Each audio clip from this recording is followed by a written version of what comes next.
Yeah, sure. I'm very grateful to you for your Yes. consideration to be here. How is everything in India? Fine, sir. Very nice. Yes. So we all are very strongly working on SDG 7, affordable and clean energy. And very recently, 2, 3 of our works got recognized in United Nations Department of Economic and Social Affairs. Okay. One of the campaign, Anita, one of the campaign, how to save 1 unit per day at home, which is recognized through the energy conservation action in United Nations, sir. So the project related to that, which we are planning to inaugurate as the second version very shortly. Okay. Professor, good evening, Professor. First, Karthik, I'm Karthik.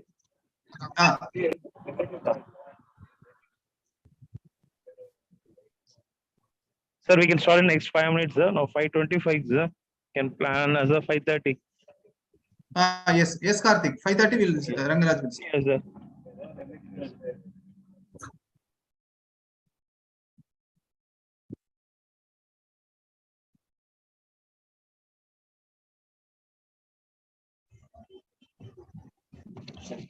Sudhakar, sir, welcome, sir.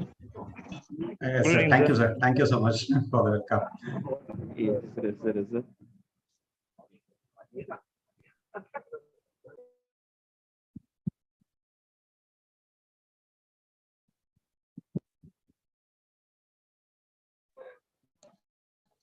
Professor Tian, sir, welcome, sir.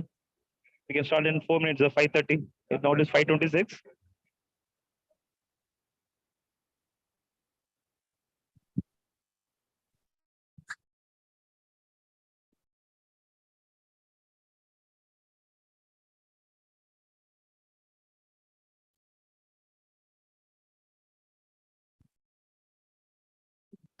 மோகன் ஹட்சன் மட்டும் check பண்ணிருக்க மோகன், மீதி எல்லாம் வந்துச்சு.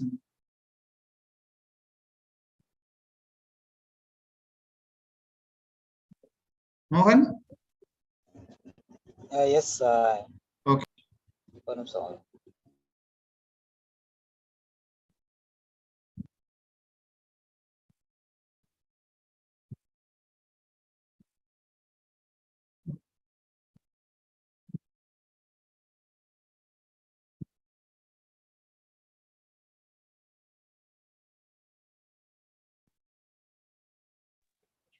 Ramesh, sir.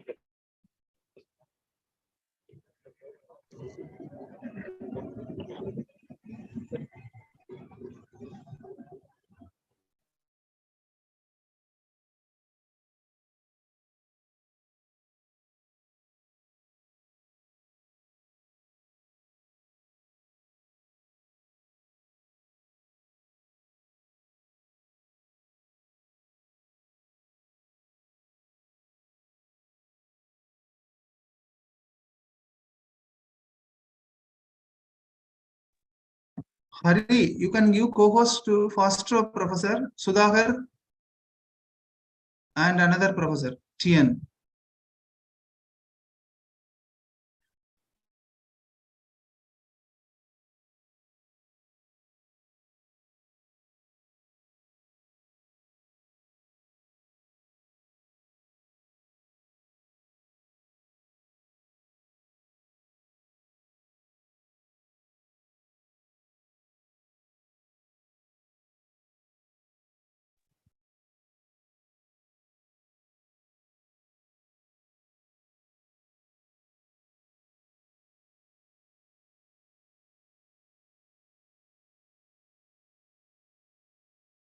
Morgan?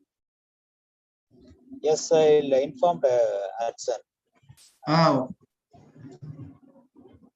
You also please invite him.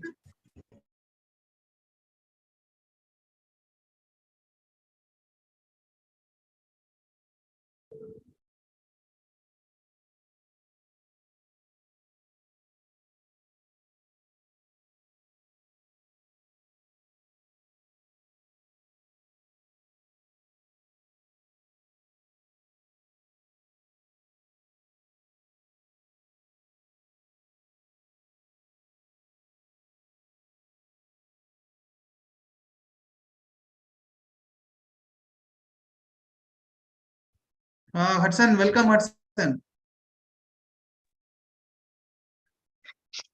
Hi, good morning, everyone. Yes, yes. Good afternoon, good evening. How are you? Fine, fine, Hudson. Hope all our Yeah. speakers joined. We'll start, Okay. Hudson. Okay. Soon? Rangaraj, Okay. yes, Rangaraj. Yes, sir. So good evening, one and all, and a warm welcome to everyone, panelist member, and Igen directors, and Igen president, Igen vice president. Today, the evening, we are joining together to join Igen SDG Research Conclave GO2 SDG Not 7, affordable and clean energy. So once the research, when we are speaking, it should be an innovation which is giving a sustainable solution. So Kofi Annan used to tell our biggest challenge in this new century is to take an idea that seems abstract, sustainable development, and turn it into the reality for all the world's people. So we at Igen continuously working towards the 17 SDG goals. And today, with regards to SDG number 7, ensure access to affordable, reliable, sustainable, and modern energy for all.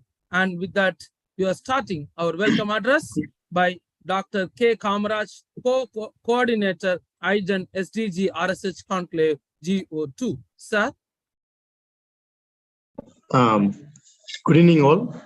On behalf of KPR Institute of Engineering and Technology and on behalf of the team Igen, the coordinator, Professor Monasundaram, I am representing the team here. And officially, I would like to welcome the distinguished participant, ladies and gentlemen, my dear friends. I am pleased to welcome you all for the Igen SDG Research Conclave on Sustainable Development Goals 07. This is a part of series of online discussions for SDG 7, Affordable Energy and Clean Energy. It aims at providing key inputs to the review of the SDG at the high level of forum on SDG Sustainable Development. A warm welcome to all of you. Dear colleagues, we all understand that the importance of energy in our day-to-day life and the way in which they are transforming the lives around the world. Equally important is our collaboration in this great effort to provide affordable and clean energy to all. Our experience working with the SDG as a convener sustainability committee in KPR IIT, we have conceived that it is only through multi-stakeholders and multilateral cooperations that we can truly implement and make it accelerate the progress of implementation of the SDG around the world to get a clean and affordable energy. And this is not just a scientific talk, it is where the policy makers, diplomats, and civil society comes together in partnership and distinguished participants too. In this context, this conclave will discuss to improve the impact of creating affordable and clean energy and universal access to the technological solutions and the innovations. Ladies and gentlemen, I believe that by participating in this conclave, we are in the right place and the right time. Together, let us accelerate the exchange of ideas and scale up the good practices. I'm confident that you will find a new ideas, fresh energies, novel partnership at sustainable goals and efforts in support of the SDGs. I wish you all very success conclave. And once again, I would like to welcome on behalf of KPR IIT, the team Igen and also the panelists for the today's conclave. Thank you all. Welcome you again. Thank you, sir. So the next, we are going with the opening remark by Dr. L. Ramesh, President Igen, the one who is behind every show. A leader is one who knows the way, goes the way, and shows the way. So we are following you, sir. So thank you, sir. Thank you. Thank you. Thank you so much. It was very happy moment and happy green morning, green afternoon, green evening to all. It is very happy note. We all are here with our second SDG. Hopefully 6 months back, we had a wonderful discussion on SDG 6. And in align to that, a very happy news happened because I would like to point out, then I will go for the opening remarks. The SDG 6 related to clean air and water. which we discussed 6, 7, 8 months back. We had a very strong discussion. Hudson Expert is a moderator and a very beautiful execution. The conclusion of that, the team suggested that suggested the Igen to start a project on water. So finally, Mr. Our Gogul initiated the project and come forward, and luckily we got a tie-up with Light for Millennium Foundation in US, and with Light for Millennium Foundation, we got a partnership to organize United Nations Water Conference side event 175. So 2 days back, in the UN New York, in the UN Water Conference, in the side event W175, our water project named as Igen Water Bank, which is initiated in the side event. So this is a very beautiful outcome of the first conclave, and we all are here gathered here for our second conclave, and very happy that we limited only very few participants in the Zoom. Remaining all the people are watching our program in our YouTube channel. So welcome all the people, those who are watching our program in the YouTube channel, and those who participate in the Zoom, and very warm welcome our Professor Fausto Sudhakar and team, who is going to give a very beautiful discussion on SDG 7 and their personal experience on SDG 7, and Hudson is going to be the moderator and our General Secretary. With opening remarks, the institution of Green Engineers, you all know, working towards green SDG goals, which ended year 2021-2022 with colorful activities, which I would like to point out here. And one of our project is indexed with the United Nations Department of Economic and Social Affairs.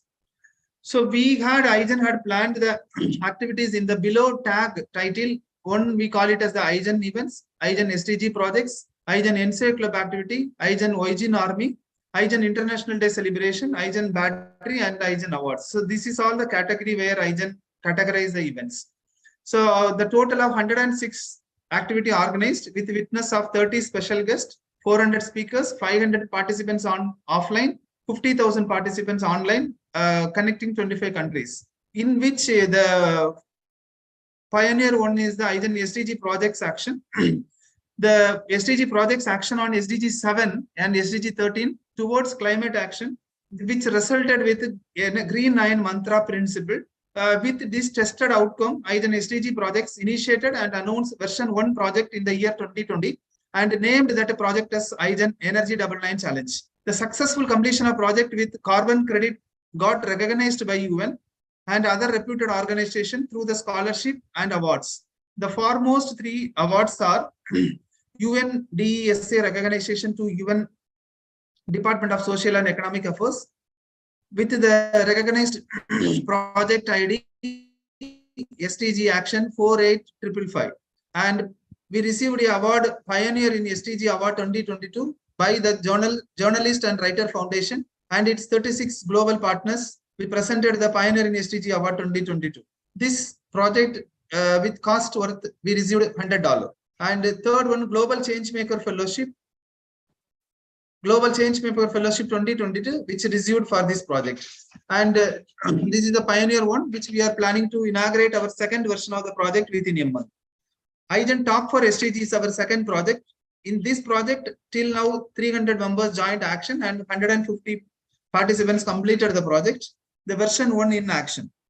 And the third one is the Igen Cycle for Green projects. This project is witnessed with 109 members joined action and 25 participants completed the project. And happy that our Rangarajan director, he is the head for Cycle for Green project, and Krishna, who is connected with us, is the coordinator for that. And coming Sunday, we are inaugurating officially the Cycle for Green project version 1. In that project, already Krishna completed the converting of 100 red shop to green shop. Next, Igen membership platform, which we are connected with green thinkers through our we have 3 membership portal, 8,300 members through Igen Kutum app membership, 23,000 members through Google Groups, 1,300 members through Igen Junction portal, and 8,000 members in Igen SDG Plus channel. We have very strong Igen NSAVE club action. 28 Igen NSAVE clubs are in action, and tomorrow 29th club we are planning to inaugurate at PSN College of Engineering. Pan India, we have 3,500 students and 2,230 faculty members, 150 events organized by all the NCI clubs.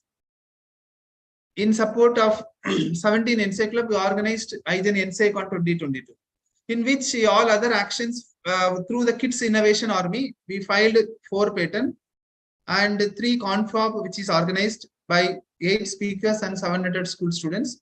And various international days are celebrated: Water Day, Bicycle Day, Energy Conservation Day, like that. Igen Volunteer Recognition Awards witnessed, Igen Women Achievers Award witnessed, Igen Battery witnessed with 50 green action videos. On this happy note, I am very happy that today we all are gathered here for a very strong discussion on SDG 7, affordable and clean energy, which is very essential. And this SDG 7 is connected with all other goals also. SDG 13 is connected, climate action, SDG 11, which is connected, responsible consumption and production. So there's a lot of goals are interconnected. And this program today, we are hosting the program by KPR Institute of Technology. I would like to thank Principal for providing a very good team for coordinating and executing the program as a joint group. Thank you all. Thank you so much. Thank you, sir. Next, we are going with the felicitation address in absentia, Dr. M. Akila, Secretary, Igen.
Rangaraj, I think audio is not clear, Rangaraj.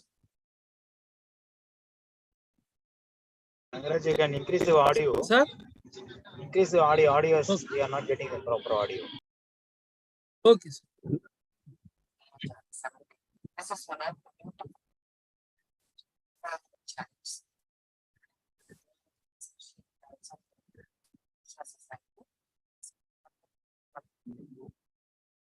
Kamraj, can you play it or?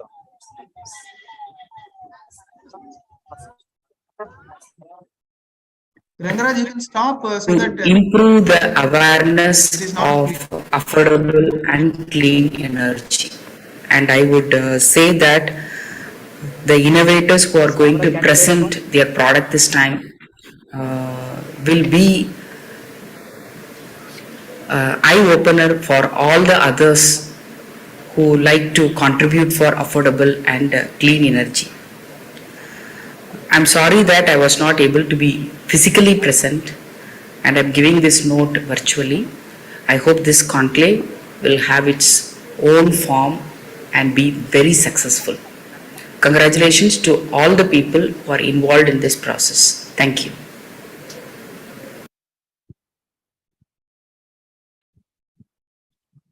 Thank you, ma'am. And now I welcome on Dr. K. Kamaraj, Co-Coordinator Igen SDG RSS Conclave G02 to introduce about the, I'm sorry. So I'm welcome Dr. K. Mohanasundram, Director Igen, to brief about the conclave. Thank you, sir. Yes, thank you, Rangarajan. So, good afternoon, good morning, good evening to all. So today we gather like for this research conclave, Igen G02, STG 7. So about the conclave, like as our president has pointed out, like with the vision of working towards the STG, we group of Igen along with the directors, we are planned to conduct these kind of research conclave with respect to each STG. So last 6 months, 8 months back, we have conducted the STG 6 with respect to the clean water and sanitation. And then the outcome is nothing but we are pitching one project with respect to the water, and then can be presented to the UN level. So here this the second conclave, that is with respect to this STG 7, that is affordable and clean energy. Here we are having eminent professors from different countries all over the world who's going to discuss about this implementation of this SDG goal with respect to UN. Like they are saying that it should be implemented in the year of 2030. So we are all gathered together. So I once again welcome you all for this Igen SDG 7 conclave. So thank you all. Thank you, sir. So now I can call upon Dr. K. Kamaraj, Coordinator, Igen SDG Research Conclave 02, to introduce about the panelists. Kamaraj, sir. Good evening, sir. Good evening again, sir. It's my privilege to introduce the panelists for the discussion, and I would like to introduce the first panelist, like Dr. Fausto Pedro Guarzi Marcos, who is working at UCLM as full professor since 2013 Spain, and he is also an honorary senior research fellow at Birmingham University, UK, and also he is serving as a lecturer at the Postgraduate European Institute, and he has been at various levels in Accenture from 2013 to 2014. He has obtained his European PhD with a maximum distinction. He has been awarded with many awards, and some of the awards are like nominated prize in 2022, Grand Master 2022, Grand Prize 2020-21, a runner prize at 2020, an advancement prize in the year 2018, and runner prize at 2015, and also silver medal at 2012 by the International Society of Management Science and Engineering Management. He was awarded at the first International Business Idea Competition 2017. He has published more than 240 papers in reputed journals. That includes 149 JCR, 72 Q1, 39 Q2 journal, and the rest of the others are at Q3 and Q4 journal. He is recognized by many publishers, like with the Best Paper Award 2020 by Applied Energy, and Best Paper Award in the year 2014 by Renewable Energy. And he also authored a paper which is renowned with the excellent category in the International Journal of Automation and Computing. And also he has an achievement of his paper as most downloaded paper. And he is an author and editor of more than 48 books in the reputed publishers like Elsevier, Springer, Pearson, McGraw-Hill, etc.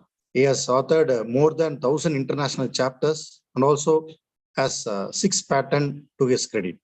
He is an editor of 5 international journals and committee member in more than 70 international conferences. He has been principal investigator in 4 European projects, 8 national projects, and more than 150 projects for universities, companies, etc. His main area of interest are artificial intelligence, maintenance, management, renewable energy, transport, advanced analytics, and data science. So welcome you, Professor. And I would like to introduce the second panelist, Dr. Sudhagar Kumarasamy. He is an academician, senior lecturer at the Faculty of Mechanical and Automotive Engineering Technology and Research at Automotive Engineering and Fluid Center, University, Malaysia, Pahang. He obtained his bachelor in mechanical engineering from Government College of Engineering, Salem, Madras University, India, and master in energy management from School of Energy and Environment Studies, Devi Aguila University, Indore, India. He obtained his PhD from the Department of Energy and Environment, NIT, Tiruchirappalli, India. He has been actively involved in teaching and research in the interdisciplinary area of mechanical, chemical, civil, electrical engineering, and environmental society and policies. His primary research area includes technologies for sustainable development, solar thermal and PV system, energy modeling, feasibility and performance evaluation of clean and renewable energy projects, and sustainability of energy system. Besides, he has been invited to speak at several premier conferences in India, China, Russia, Vietnam, South Korea, Thailand, Sri Lanka, Indonesia, and Nepal. He has delivered over 100 invited talks in various national and international forums. He is an avid traveler and has visited many countries that include China, South Korea, Sri Lanka, Vietnam, Cambodia, to present research papers at various international conferences. Welcome you, Professor. And last, I would like to introduce our third panelist from South Korea, Dr. Tian, who is an research fellow at Seoul National University, Seoul City, South Korea. He is an assistant professor at Department of Marine Engineering, Vietnam Maritime University, Vietnam. Additionally, he is also an honorary professor at School of Computing and Computer Science and Engineering, Galgotia University, India. He received his Bachelor of Engineering and MSc at Vietnam Maritime University, Vietnam in the year 2011 and 14 respectively. He got PhD degree at Wuhan University of Technology, Wuhan, China in 2018. He is an editor, chief editor for the Reputation journal, including indexed in SCI, SCIE, such as Environment, Development and Sustainability, IET Intelligence Transport System, International Journal of Distributed Sensor Networks, Sustainable Computing, Informatics and System, International Journal of Renewable Energy Technology, International Journal of Energy Optimization and Engineering. In 2015, he has been awarded the Chinese government scholarship for the full funded of Doctor of Philosophy program in China. In 2019, he had been awarded in Neptune Prize for the outstanding research by Vietnam Maritime University. In 2022, he is one of the 5 outstanding scientists in Vietnam to be nominated for the Quang Bu Prize by the National Foundation of Science and Technology Development. Additionally, he had been selected and awarded the full scholarship for postdoctoral fellowship program of National Research Foundation for the foreign researchers by the government of South Korea. So welcome you, Professor. Thank you all for the opportunity for introducing you to the conclave. Thank you.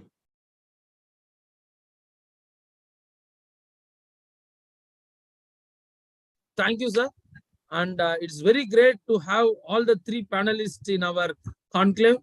So we are here to listen the majestic things what have been done towards the green energy and contribution in renewable sources. And now I call upon Engineer Hudson, Moderator, Honorary Secretary Igen. Hudson, sir. So you please introduce Hudson also. It's okay. It's okay. Yeah, I've okay. been introduced a few Self-introduce. times. Thanks, Yeah. Morgan. Thank you, sir. Welcome, everyone. As I said, good morning, good afternoon, good evening to everyone around the world. It's my pleasure to moderate this with this high-ranking panelist from around the world. From you can see that from Europe, from Asia, and from East Asia and South Asia. So, thank you joining us. First of all, I like to have each panelist go through their experience first. I'll go on a alphabetical order. Luckily, Dr. Marcus, you're the first to introduce yourself and your experience and share your life lessons and life experience with especially according to SDG 7. And please go ahead. Thank you. Thank you very much, Hudson. First of all, I would like to say that I'm very grateful to the Institute of Green Energies to consider me here to be today with you. Also to the President, Professor Ramez, and the Director, Professor Muhammad, and all the organizers. It's a pleasure for me to be with this expert, Professor Sudhakar and Professor Tien Han. They are very very good, very expert on this topic. And I will say hello to all the people that are online or are following this conclave by YouTube. No, I will share now some slides in order to introduce myself, and not myself because it was introduced before, but what I have been doing at this moment. I don't know if you can see that now in the screen. Yeah. Yes. Okay. Yeah. Yes. Just a few minutes in order to have an overview of what I'm doing. This is the overview of the presentation. What we are doing, what we are working is on artificial intelligence, and we applied artificial intelligence to sustainability, to renewable energy sources, in order to accelerate to the development of this type of energy according to the SDG 7. And this is what I will be talking in these slides. First of all, I would like to introduce my research group. We are involved in different national, international, and regional projects where we have different financial support. Most of them are working. We are working on renewable energy sources applied to different business issue topics, etc. Where we get different publications from the research, and we apply that also for different learning activities. And according to this work, we have got a different international award in the last few years. And this is more or less the overview of the Ingenions. I would like to introduce now AI for People, Artificial Intelligence for People. This is an organization here in Europe that is working in about artificial intelligence. It's working together with the European Parliament, and this is the first multi-stakeholder forum bringing together all actors interested in shaping social impact in new application of artificial intelligence. Including here in the European Parliament, civil society, organizations, industry, and the media. And there is a different business or industries that they are focused in the application of artificial intelligence with different high-level expert group. And this, I am one of these expert that I'm working in energy. Okay. We need to have clear note that artificial intelligence strategies has the same strategy not only in Europe, also in the different countries of the world. And you can see more or less here that there is some synergies, where they are beginning and the roadmap of these different strategies in the worldwide, including also India, that you can see here. More or less, this strategies is for 3-4 years. And then this began to set, for example, the definition of artificial intelligence and the main issues to cover for the society and industry according to this topic. In this case, for example, for the energy, and one of the main things here is the ethics, and then the liability, on this issue. Artificial intelligence, the definition is here, is the according to the European Union. I repeat that according to the different strategy, we will have different definitions. We have more or less clear enough what does it mean artificial intelligence. Refers to system that display intelligent behavior by analyzing the environment and taking actions. Here we are talking about software and hardware, and it's very important to include here hardware, because when we are talking about artificial intelligence, we have most of the cases in mind only software, but and the origin is hardware, not software. So we need to have clear enough that we need to include here also hardware in this definition. According to different countries, different standards, we have different definitions. Here, for example, we have the ISO standard. Most of the standards are ongoing. They are providing their own definitions. If we go to IEEE, we have different standards, and they are providing their own definition. And according to this standard, we know that other standard copy and paste this standard and adapt this standard to the different countries. And this is very important because if we want to accelerate the renewable energy, we need to have clear enough that is mandatory to use the artificial intelligence, because the systems are getting more and more complex in this type of industries. And we have this type of industry in the middle of nowhere where there's no worker, for example. So we need to provide different sensors, communication systems, etc., to for condition monitoring of this type of industry. No. The importance of this topic in artificial intelligence to apply to energy is in the exponential. We have exponential trend from the research point of view. We know that the research point of view is the first step in order to then to convert this research innovation solution, so new solution for the industry and also for the society.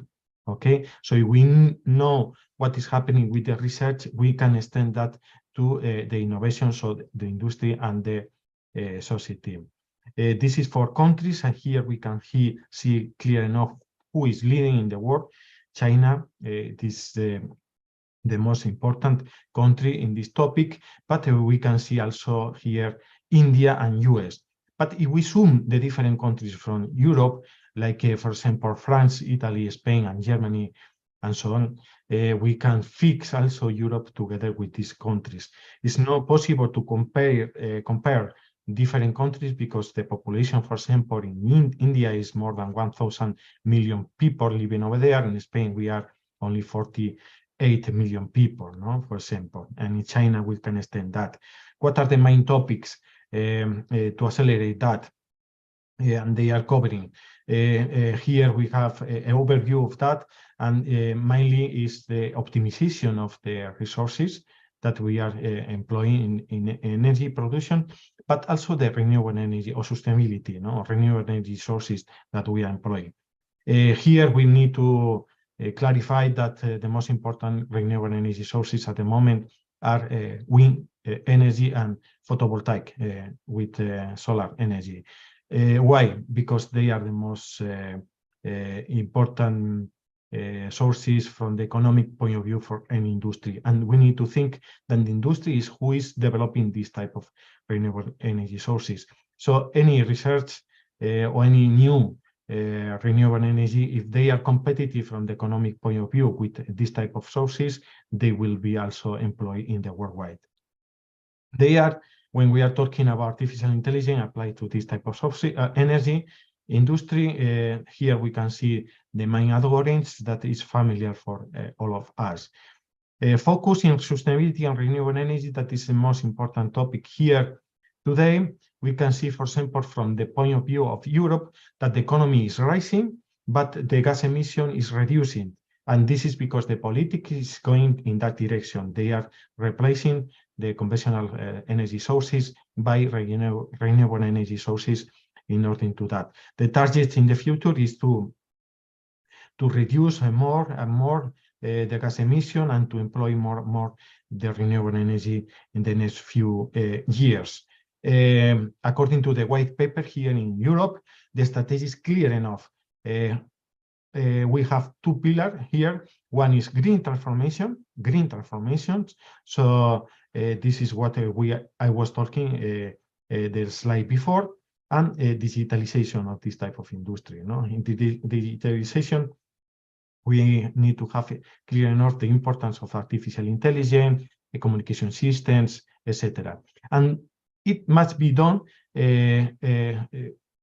according to the warranty of the consumers and business, no, the industry. So the European Union need to guarantee the security, accessibility, and liability for this type of new industry. The business is rising. We can see here the business that is rising. According to the Applied Energy Symposium, they say that we are in the middle of that. So it is a great opportunity for any business in this type of revolution. No, the energy roadmap in Europe to 2050 is to reach 97% of renewable energy. But now they are talking about 100 and before the 2050. So they are accelerating that. Wind energy is one of the most important industry, and here we can see the importance because they are trying to increase the reliability of this type of system, to reduce the cost in order to increase the competitiveness of this type of energy in the market, and they will demand many workers with high levels of education, no, and training. This is also a very good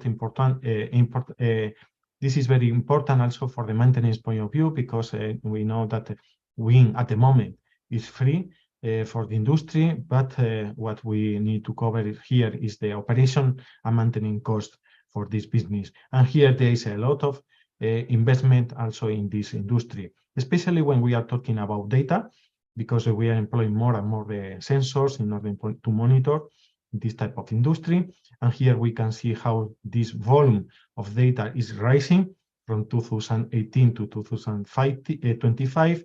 And in order to have clear enough what this type of volume, this is 4 times bigger than Twitter, for example. No, and here, according to the Applied Energy Symposium, also is they are talking that we are in the middle of this also this revolution. This is common for the most important companies in the worldwide, like General Electric, Vestas, NDP, and Siemens. You can see over there some numbers.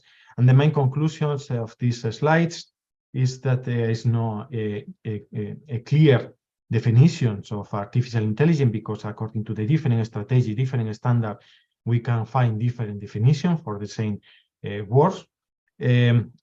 Artificial intelligence must be developed according to the ethics and liability of every country. This is very important. New standards are ongoing, mainly in this case ISO and IEEE. Then energy management depend and will depend more of the artificial intelligence due to the complexity of the data that we are collecting from this type of industry. And then energy future is about sustainability and renewable energy in the worldwide. This is clear enough, no? And this is the topic of today. And wind energy will be one of the most used renewable energy at the moment, no? Together with the photovoltaic energy. Thank you very much. Thanks. It's all. Okay. Thanks, Dr. Marquez. I just want to ask you a quick question, though. Do you give us some examples of artificial intelligence, of like how kind of energy management you can do it using the AI? For example, you can see you give us a graph showing some of the how the AI can contribute on certain areas. Can you give us 1 or 2 examples how the AI can play a role in sustainable energy management, or delivery of the renewable energy into the country? Yes, thank you very much for this very interesting question, Professor Hudson, because it's very important issue. What happened with this industry, when we are talking about renewable energy? For example, wind energy. Wind energy, the industry is in the middle of nowhere, no? If we are talking about onshore. But now the industry is going to onshore. In other words, the industry is going to the sea. There is no one over there working. There is no people. You can extend that to photovoltaic. No? They are the most important industries, at the moment. Yeah. This is a very dynamic industry. What does it mean? Now, for example, one bank or investment fund buy one wind farms or photovoltaic solar power plant, for example, and then after 1 year or 2 years, maybe they sell to another one. And this is very dynamic. So the industry is moving, buying and selling this type of industry. So at the same time, you are getting a lot of information, a lot of data, and then you need to integrate this data with another industries around the world, around the world, sorry. So, for example, from India, one city from India, for example, New Delhi, for example, you can have an office and then to manage all the industry around the world, in Mexico, Spain, Canada, anyway, because you have the facility for that. No? You have the sensors, you have the communication system, etc. And then you are collecting a lot of information from over there. And this is very, very, very complex problem because you have a huge volume of data, many variables, sometimes it's not continuous. It's very complex, no? What happened? The traditional methods, the exact methods, cannot solve this type of problems, no? And then you need to solve that as soon as possible, no? And here is where you can find the reason of the importance of artificial intelligence, because artificial intelligence at the moment can address this type of problems, no? And then you can solve this type of complex problems that the traditional methods or the exact methods, for example, from mathematical point of view, is very, very complicated. Sometimes it's impossible. Or if in case that is possible, you require a long, long time to compute, to calculate the results. But you need to provide a result very soon in this type of industry, because the Internet of Things. So with one homepage, you go in, you introduce the data, and you have all the reports and all the issues. As soon in New Delhi, you need to have any decisions according to the results. You provide the different orders to the different countries and people. So, for example, in Spain, to the workers, you can say, okay, you have a problem in these wind turbines, and you need to go and to repair, for example, no? And from New Delhi, for example, you can manage all the industry around the world, and it's possible. Okay. Thank you. I think it's very important to have AI playing, especially in a data side of it, because when you have a renewable energy and also the traditional way of producing electricity, from the AI data point of view, we can easily and faster get the percentage of how much we are using from renewable and also traditional way of producing electricity, which is I 100% agree with you. And also the management, as you said, especially like out in the sea, you have like a lot of wind turbines. The AI will be monitor that, and rather than people going physically, like it will automatically produce the status of the turbine and the speed and everything, which is I'm 100% agree with you. And also manage it accordingly, right? AI will manage it accordingly. And if it's needed and physical presence there, then definitely. Yeah. Thank you very much, Dr. Marcus. I would like to mention one thing. When we are talking about artificial intelligence, we know that the energy is, we see now a revolution on the energy. This is clear enough. And everything is going very fast, no? Yeah, that's true. The algorithms, the technology, etc. But there's another velocity that is going very slow. I'm talking about reliability, standards, laws, and ethics. No? Why? Because if you want to apply any contract or to guarantee the use of this type of new algorithms, etc., to the industry and also to the society, you need to guarantee that. No? And this is going very, very slow. It's different. Yeah, I 100% agree with you on that front, because like even in Canada, I mean, where I am, the laws, or like, the local government, bylaws and everything, according to renewable energy, is very slow coming. It's not fast enough to, catch up to the way the industry is growing, right? We have to wait for ages to get these, bylaws and laws produced. Okay, thank you. Thanks again, Dr. Marcus. Okay, next, let me go to Dr. Kumarasamy. I'll say, sorry. I say Sudhakar. Please go ahead, and thanks again for joining us. And please go ahead and introduce yourself and give us your life experience and what you're doing, and area of SDG 7. Thanks, Dr. Kumarasamy. Please go ahead. Thank you, sir. Thank you so much for this wonderful opportunity, and all the panel members and participants across the world. My experience with energy actually it started 40 years back. If you see my age, actually, I'm running almost 40 plus. So just imagine, I was born and brought up in Neyveli. Of course, you all know what is Neyveli famous for. It is having a largest open cast mine where we produce coal, lignite. Those days, in my childhood days, I used to play with brown coal. That time, brown coal is called as a clean fuel. During my school days, I used to play lignite and use as a material for producing heat and so on. And during my schooling up to 12th standard, I was in the township. So that time, electricity was almost free. And the electricity was coming from Neyveli lignite thermal power station, and then we will be using an electrical heater for burning the food and all. That time LPG, all this gas was not there actually, because we were using this coal-based thermal energy for our domestic heating actually. All our at township is everything is heaters.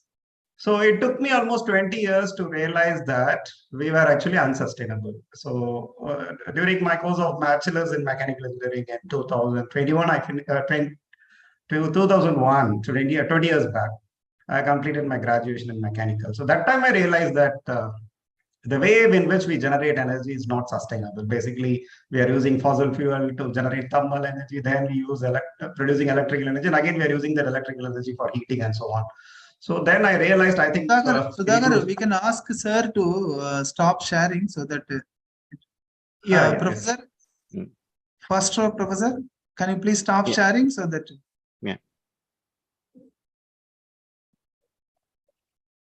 So this was my experience. Then after that, I was doing my master's in energy and PhD in energy, almost I can say 15 years of experience in the field of energy. And I think still a lot of work to be done in this area. And I think with education as one powerful tool, I think we can create a lot of changes in the way we consider energy and the way we use energy and the way we produce it, starting from generation, starting from conversion until we utilization, all these aspects, actually, there is a lot of scope. And we need to do a lot, especially mechanical engineers, electrical engineers, almost all engineers have a role to play in this field. And energy is something that's very close to me. And it should be close to all of us because energy is one which actually drives all of us. So at some point of time, we'll be short of energy. And this is the right time. I think we need to look into it seriously and provide some solution. So I'll quickly take a couple of slides to show what exactly need to be done. And there are some misconceptions about sustainable development, sustainability, and SDG goals, and so on. I'll just quickly give some clarification on this matter, and then I set the tone for this panel discussion. So let me share my screen and present about this.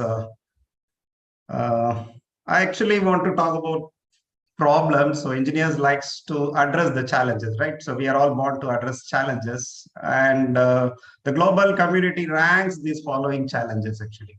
If you see here, energy, water, food, environment. So you can see the top three. You want clean water, clean energy, food, and of course, habitat and environment. So these are all very important ones. And these are all interrelated. And whatever SDG goals which we are talking, actually, this is all related to human challenges. So today we are talking about producing clean energy. We are talking about having access to water. And we are talking about providing food for all and a clean environment for all. And population explosion is too much in one part of the world, especially India and China with a lot of population. I think this is going to be more unsustainable. So we need to find a better way to create this world. So for that, I consider education as one of the opportunity for us, because with education, with the advancement, with innovation, and with a lot of sharing of knowledge, I think we can create a better world. So that is what I feel. So I put more thrust on educating the people, educating the young minds, and educating the society and community engagement as one way of bringing the change. And coming to the SDG goal, this is not new actually. If not mistaken, it all started from 1997. So you remember 3 decades has gone, and we are just still talking about it. And these goals have to be realized by 2030, if not mistaken. And by 2030, it's really challenging. I don't think we'll be able to meet any of these goals if we are going at this rate, especially with lot of geopolitical issues going on worldwide. I don't think it will be practically possible. And especially goal number 7, which is clean and access to quality energy and affordable energy to all communities. That is really a challenge, especially for a developing country like India, China. It is going to be a challenge. Why? Because their energy demands are very huge. Population is huge, energy demand is huge. And also, of course, African country, they will also have a problem. And you need to understand the basic difference between what is sustainable development and sustainability. Sustainability, I can consider as a social goal. It's basically an ability for the people to coexist on the earth over a long period of time. And sustainable development is something it's defined like development that meets the need of the present without compromising the ability of future generation to meet their own demands. So this is how it's defined, and there is always a lot of misconception about what is sustainability and all this thing. It's actually a complex and multifaceted concept because it involves so many disciplines. It involves economics, it involves environmental science, it involves social justice, it involves governance, and so many complexities coming into picture. So understanding the concept itself is really a challenge. So, and if at all you want to achieve all these things, it's really we need to have a joint efforts and various stakeholders. That is what we need. And this mission cannot be achieved just by one nation, and it has to be a multinational efforts, and all world leaders have to contribute to this. And also there is misconception about ESG and sustainability. They are related, they are interchangeable, but they are actually not the same. And these days, business organizations, they talk about ESG. They talk about environment, social, and governance. And these are not exactly sustainability. Sustainability is something which is something related to social goals. And if at all we want to focus on SDG 7, the way we look at the society itself has to change. That is my perception, actually. The way the society is dealing with energy, so that has to be changed, and it has to come from the grassroots level. It has to come from the community level. So then only we can bring a change. It cannot be just come from policies. It cannot come from the top to bottom approach. In fact, it should come from the bottom to top approach. So that is my humble opinion on SDG and so SDG 7. And I'm open for discussion in the later part. Thank you so much for giving me this opportunity. Okay, thank you, Dr. Kumaraswamy. Like, it's true, we all grew up in an area that if we look back, is all not, that's why the progress, right? Last 50 years is progress there. But true that, even some countries still have a coal plants to generate electricity still happening in, like not a third world countries, like, developed countries still doing that. That's the sad thing, but especially in a geopolitical environment right now, they need to get energy the way they want to get it. But that's why they're going for traditional methods as well, including generators, using the fossil fuel as well. Thank you again, Dr. Kumaraswamy.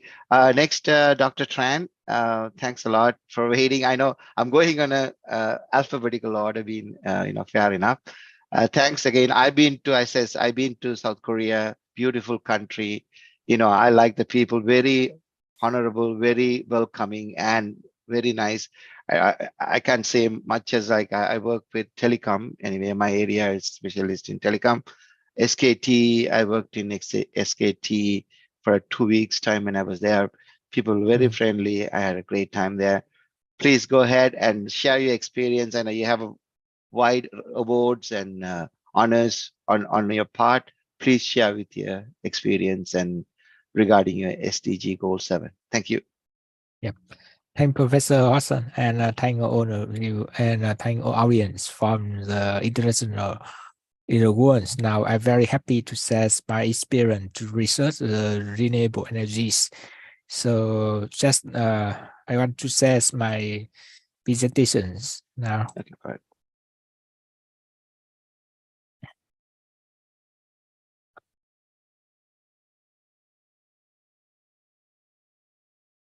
Can you see my PPT? Yeah, yeah. Go ahead. We all can see that. Yeah. Yeah. I thank you so much for inviting me to attend the international conference. I think this is a conference because very the big help to audience to attend. So now I want to give me some of the topics relating on the offshore wind turbine is the maritime transportation. So a sustainable potential in green energies. Thank you, Professor, how to give me some overview the AIs for to apply from the renewable energies and the policy and the relating on the environment and social diversity from using the renewable energy. So in my field to research more on the engineering.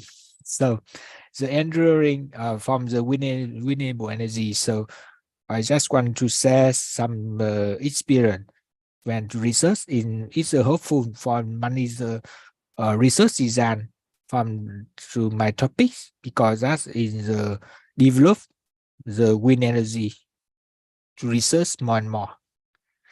I now in the work is the Seoul National University Department of Naval Architect and Ocean Engineering in Seoul, Sakura, and thank the who sent to come to Seoul to the night country, right? So very beautiful.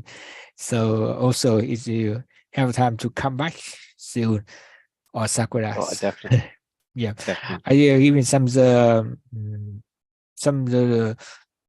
something to talk for the introduction and fundamental principle of offshore wind turbine generators and potential application and marine transportation and operating energy and question and answers. So I Tin Agents.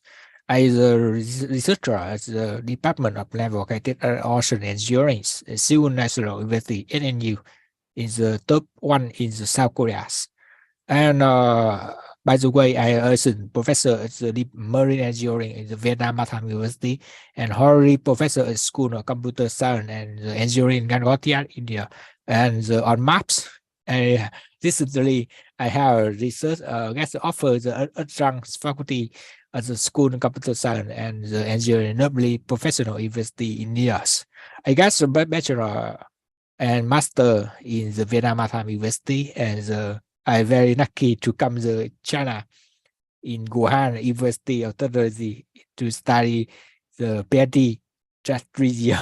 So very lucky to come to the university country to know about the China, South Korea, India, and also in Australia and the Europe country and the Americas. So research the fundamental principle of offshore wind turbine generator. So many things to relating on the renewable energy. When to talk about that's the wind energy or solar energy, and I think that's the wind energy has the fundamental. Here is some of the principle. Yeah.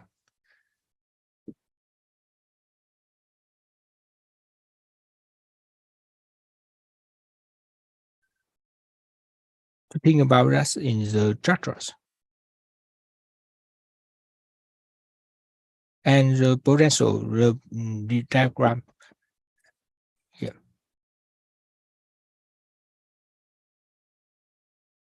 On operating injury. Yeah. And some risk item. Yeah. Give some double size and the new technology in movie feature. Yeah. Thank you so much. So Okay. just yeah. Can I go back to like a few slides back? I just want to ask you some challenges. So like go to the challenges, right? Explain those challenges, can you explain those challenges? Like, people want to hear what the Yeah. challenges for offshore wind Yeah. turbines, right?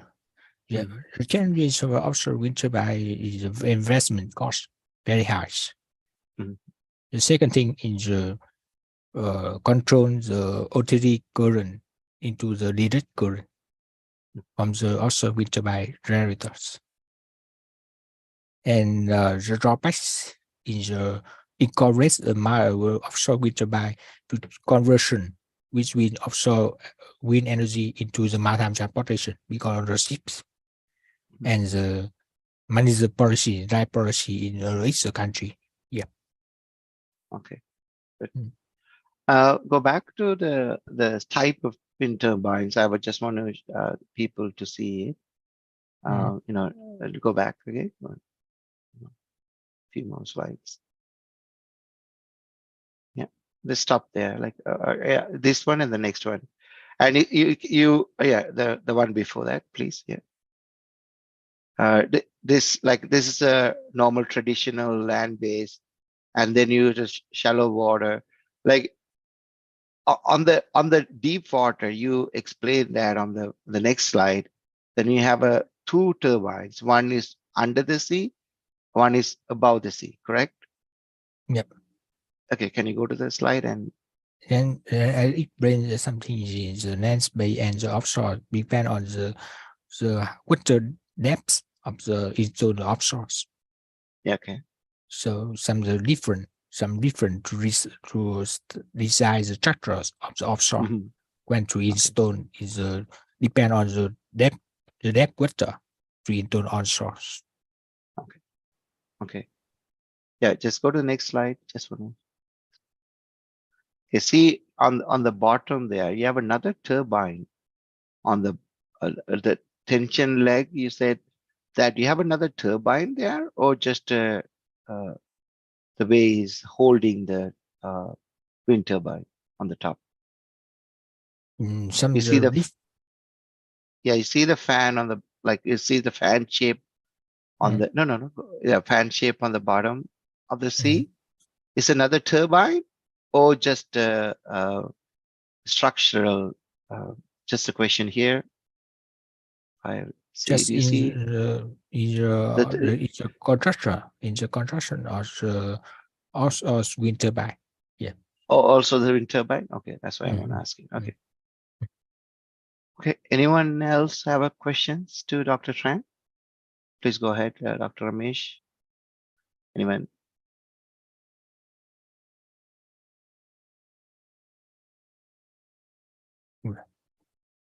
Some research and manage the team to research from the topic to go into the by side and the install and how to the construction and the damage from the wind from the sand water. Yeah. Okay. Now, if you go back to a few more slides, if you develop, okay, I don't know. Go down. Yeah, start from there. 13, slide 13, and go down. Slide 13. 1, 3. No, go down. 14 and 15, like go down. 14. Yeah. And is it opportunities and challenges, right? Can you go to the opportunities part? I just want to clear that. Go down a little bit. The next slide, 15. Yeah. The opportunities part, can you explain a little bit further on this one, opportunities? There's opportunity from almost from maritime transportation. So we give it some the higher requirement from using the renewable energy because that's global warming from the fuel oils and glycerol. So good price, good traditional fuel oils. So we need and change the clean energy by now to research the wind energies. Is the ability. As a second in the managed country, now the Europe country and the South Korea to research the wind energy to replace the energy in the ability for on to apply for all our ones. Okay. And I think for audience, I just want to point out here, like, offshore wind turbine also along with this is that with the tidal energy and the wave energy, which is especially part of South China Sea and in Japan and the Pacific area, the tides are very high, very fast, and also waves. There are a lot of waves coming in. I think you're correct. That's getting those kind of extra using the offshore. It's very important to have more energy draw from the nature in a sustainable way, right? That's a point out there. Any questions, anyone? Any questions, anyone? Okay. Yeah. Okay. Thanks, Dr. Tran, for going through quickly on that. I know, like, we are on time crunch, but it's all important to have a small information not left out to general public, because there's still people are learning about sustainable energy. That's the whole purpose of this, having this, is just to have more people understand and engage on this discussion.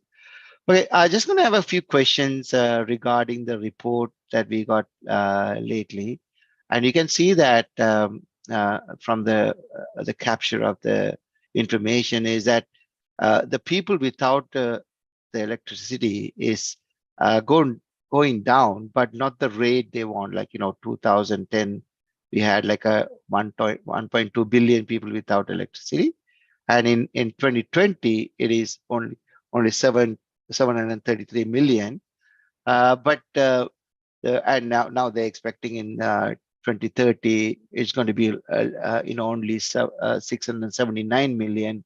That means it's just 10 years time, only have like close to what is that, around 20 plus around 50 million people is going to get more electricity than rest of the world. So my question is, like, why this progress is slowed, apart from the pandemic of 2-3 years, like, and if you look at it, 77% of the people, global population with electricity live in sub-Sahara Africa, which have a more of, wind and also solar energy possibilities, right? Then why do you think, like, this progress is slowed down? I'll start with Dr. Marcus, like, just tell me why this progress of number of people have electricity slowed down. Yes, thank you very much. Very, very, very good question, and important, no? Because yeah, I think that everyone has the rights, no, to have a more light, no? Yeah. From my point of view, is the worldwide is in the same direction, and doesn't matter the country. So they are going in order to develop this new industry based on renewable energy and sustainability. The developed countries, of course, they have enough financial support to do that. The problem is the developing countries, no, and they need to have the support, no, from other countries, no. The question, maybe we can change that, no, the question, no, but because when we say, okay, the people need to have electricity, but what is the sources of this type of electricity, no? Is wind energy, is solar photovoltaic, is concentrate solar power plant. What is the source, because this is at the end is investment, that you are doing, and this is for a long period, almost 20 years, 30 years, and then to extend the life cycle of this type of industry, and the industry is new. It's new. What is the best is the question, and the optimal one, and if you have clear enough that you look for the financial support or the investment, and then you can develop that, but it's complex. It's no easy issue. Yes, yes. The industry needs also not only the investment cost, you need to do the maintenance of that, so who is doing the maintenance of this type of industry, where, who is managing that, because if you energy is not a typical industry. It's very special because the strategy of any country depends on the energy. So, for example, if you are in a war or something like that, you need to have control of the energy of your own country, because strategy from the military point of view and the economic point of view also is very, very important. You cannot depend on others, no? Almost a great amount of this type of energy. So all of these variables are getting very complex because, of course, you need developing country, it needs financial support in order to develop this type of industry. Maybe the control and the property and the owner is for other countries, no? And maybe they don't want to have that also, no? So there's many issues because the industry is new and dynamic, no? This is my point of view. Okay. I think you're right, because that's why like even UN kind of are not agreeing that 2030 won't be achievable, right? Go ahead, Professor. Hudson, can I share that report so that it is easy for the people also to watch the? Yeah, correct. Because this is a SDG 7 index report, 2022 report. So each and every SDG will have a index report. So this is the tracking of SDG 7 progress report. Okay, cool. So this progress report indicates the certain summary. We will look on that. Individually, it is not possible. It is a big report. So this is the fact indicator states that just now, which you pointed out, 7.11 proportion of population with access to electricity. The last year it is 733 million, and so regarding this, we would like to have some kind of information from Sudhakar or other professors, so that it will be a little clarity why we can't able to achieve and what are the things which we need to do to get the things done. Correct. That's thanks, Professor. Like, that's why I'm asking the panel, how we can increase this slowness. But that geopolitical and each country, developed country, having a lot of issues. Also, the financial, Dr. Marcus mentioned. Let's go to Dr. Kumarasamy. Like, go ahead. Like, what do you think? Why is slowing down? Like, other than like, go ahead. Yeah. Because Sudhakar, I would like to point out, because this is the major thing which people all across the globe looking on 7.2.1 renewable energy share in total final energy consumption. It is only 17.7, but in 2030 we are expecting 75%. Correct. So hardly what you rightly pointed out, we can't able to achieve. We can tell suggestion, we can tell reason that COVID, because of COVID. But it is not like that. There is a lot of strategy which is involved, but where we need to look on particularly for 7.2.1. Yeah. Okay. This problem, I think we need to look at two angles. So one angle is about the resource availability. So fundamentally, if you see the Earth's distribution of resources, these are unequal actually. So for example, country India itself actually cannot be sustainable, because we are importing a lot of oil and gas from Arab countries, or even Russia, or from Arab countries. So if you see that the dependency we cannot stop. So somehow or other, all countries are dependent on each other. So this is a very, very fundamental thing the world leaders should understand. We are dependent. We can say localization, all these things. So it cannot be. We actually have to depend on others, because fundamentally world resources are not equally distributed. So meaning that one of the country will have excess of something, the other one will have less of something. So it is only by way of sharing or trading we can actually achieve this target. For example, fortunately, India is in the tropical zone. So we are gifted with solar and, of course, wind and biomass and offshore, whatever renewable energy source we talk about, there is a potential. But of course, technological barrier, social barrier, cultural barrier. If you see, there are a lot of barriers within the country itself. And this is specific to India itself. Then again, if you take African context, it will be totally a different scenario because of lack of access to finance and so on. So many factors. And coming to the developed nations, they're actually using carbon electricity. So I personally feel without electricity is much better than using carbon electricity. So if you see the countries which are actually not having electricity, they are more sustainable because they are depending on natural solar in the daytime, and nighttime they will have something else to substitute. So if I would say there's a figure of 3 billion no access to electricity, what you will do, even if you give the access to electricity, remaining 83% is going to come from conventional, and giving them this electricity from conventional doesn't make sense because we are talking about affordable and clean energy for all. So if at all affordable and clean energy fall, we have to basically democratize energy. Democratize energy means today, do we pay air? Do we pay air money for air? Air is actually available for everybody free of cost. We don't pay for oxygen. We don't pay for everything because it is free for all the world.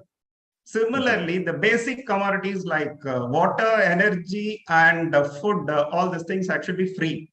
And it should be freely tradable among all countries. So whoever is producing excess, they can actually put it to a common grid so somebody can actually use it. So this is the only pathway of providing clean and green energy for all, because it's all about the distribution of resources. That is my perspective. Of course, we should hear from others also, because a lot of ideas can come through these kind of discussions. Sudhar, you rightly pointed out, because around some 10 years back, when a professor visited and we had a discussion, that time one student from Chennai, he given the solution for the international grid. If there must be an international grid, so this international grid will provide all the able to give all the solutions. So that is all actually which you are pointing out. That is a right solution, but it is very difficult. But moving on, that will be the best solutions for that. Yeah. Okay, thanks, Professor. Okay, Dr. Tran, just asking the other panel members that why this number of people having electricity is going down. The rate is going down, is going down, but the rate of is, as I said. Do you think what is the main reason? I know that political, geopolitical, and other reasons you can share with us, please. Yes, thank you, sir. Is a question about just why is the electricity reduced from some another country? Because as you know, the actually the electricity source almost to generate from the water, so from the water source. So, for example, in my country, in Vietnam, so the capacity of electricity is not enough for operations for living for the manufacturers. So, of course, it's a reason. So, the capacity and the traditional energies like crude oil not enough. And the energy, as you can see in the global, the world now is the energy crisis. So not enough the traditional fuel. So it makes the electricity not off in the world now. Some country like in China, I have the condition to stay in China. Almost the electricity enough. And nothing, because almost not only from the water source, like the Yangtze rivers, the river in China, and now in China using the solar energy in parallel with the solar energy, so almost the capacity of the enough. Yeah, true. Yeah, I think that's true. And also, especially in Africa and Sub-Sahara, issues are like, lack of technical expertise in that area to produce the energy, and also maintenance, like that Dr. Marcus mentioned. Those are the other than the financial and the geopolitical issues there, like those are the main concerns. Yeah, thanks.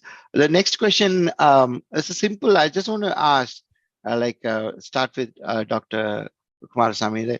Like, what are the methods? I know, like, because almost 2.4 billion people still rely on, polluting cooking system, right? Like, firewood, other form of.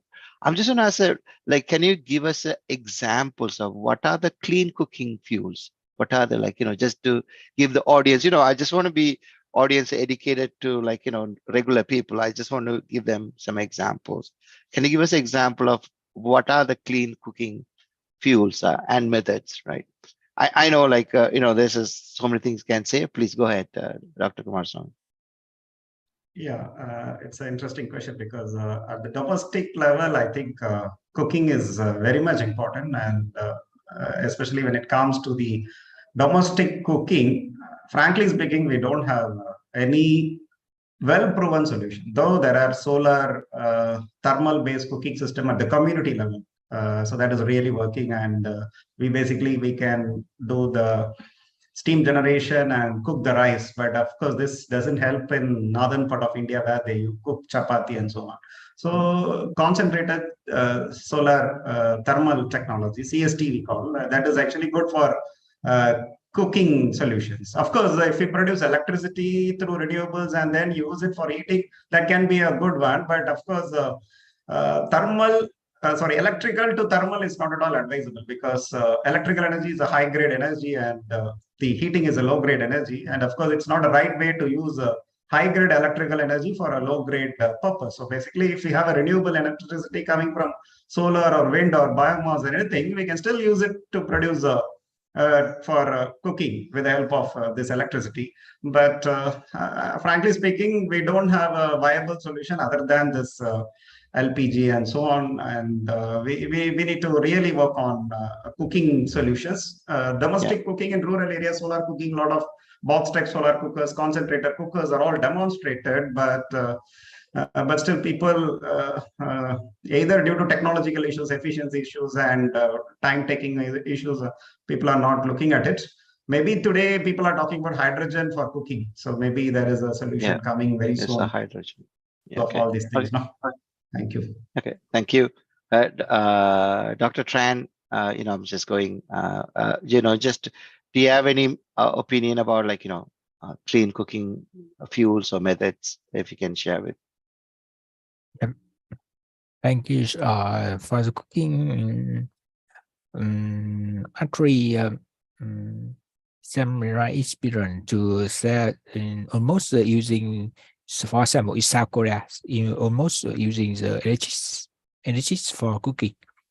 So the energy cooking and to almost to very clean and the safety for the operation. So almost in South Korea and in China and Japan, in some country using the wind energy and solar energies, so to help to make enough the electricity capacity for operation, for living and for manufacturers. So I think that's not only for the hydrogens can use the wind energy and solar energy to supply the electricity for accommodation, for cooking. Yeah, thank you. Dr. Marcus, I know in Europe right now is a fuel crisis in a sense of natural gas and I know and all the due to the war. But what I'm saying is this clean cooking fuels such as it is a good way of improving dependency on foreign fuel and energy, especially in Europe. What do you think about that? Like, having push people to use, sustainable cooking fuels and methods. Yes, thank you very much, Hassan. This is true. You know that we have now the war between Russia and Ukraine, and most of the gas are coming from to Europe is coming from Russia. So here it's very simple who is doing the financial or providing the financial support for this war, no? because we buy the energy to Russia, no? And they employ the money for that, no? And this is a big issue because it's not only gas, it's only always also other conventional sources of energy like coal or oil or another one. No, we depend of other countries, from Africa, for example, or from Arabic countries or from Russia.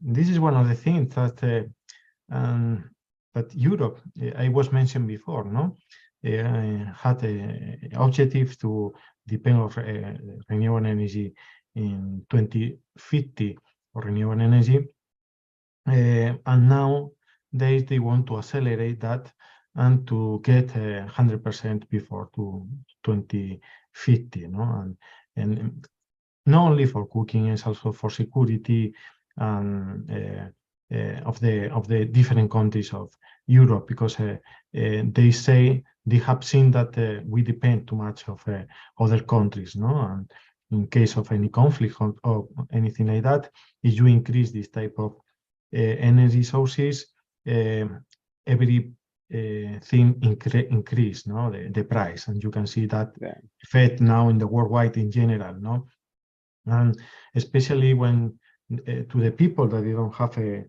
financial support and they want to buy food and to cook and something like that, the prices are getting more and more expensive, no, and it's more complicated to do that.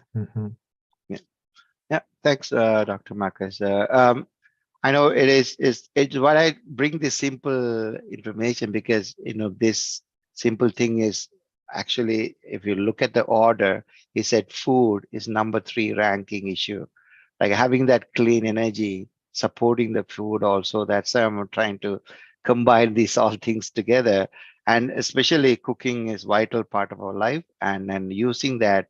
The next question is good segue to that, because what are the simplest way the global population can increase the use of affordable and clean energy? For example, I always tell people, if you're charging your phone, have a portable solar panel that you can charge your phone like 24/7, because you can leave this solar panel, like it's just the size of the phone also, like probably the bigger than iPhone Max, Pro Max, 6-7 inches of, but I always encourage people to do that, including me.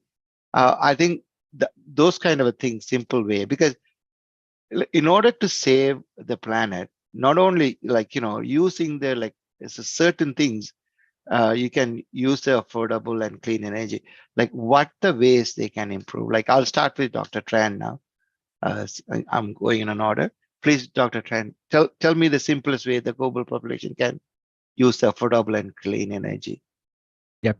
Thank you. So example about that in actually the clean energy is potential for using in the future.